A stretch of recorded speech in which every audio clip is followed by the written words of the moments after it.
एक मेढक भगवान का भक्त था। उसने साधना शुरू की। जप और ध्यान में उसकी एकाग्रता देख भगवान प्रसन्न हुए।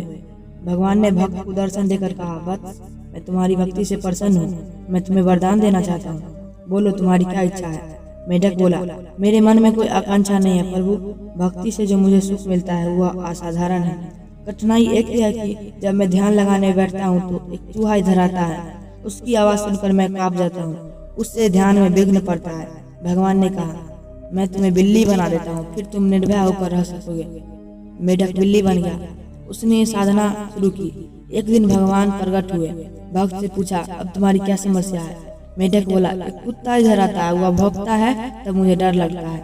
भगवान ने उसको शिकारी कुत्ता बना दिया। अब उसके परिसर में चीता आने लगा। चीते के भय दूर करने के लिए भगवान ने उसे शेर बना दिया।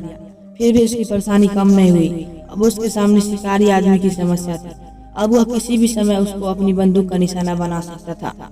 मेढक रोज रोज के बदलाव से दुखी हो गया। उसने सोचा, इस प्रकार दूसरों के सहारे कब तक जीता रहूंगा?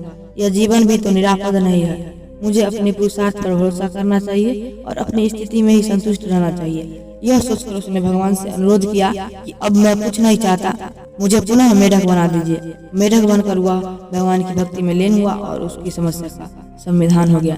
इस कहानी का मोरल यही है कि हमें हमारा जो भी स्थिति है, हमें उसी स्थिति में संतुष्ट रहना चाहिए।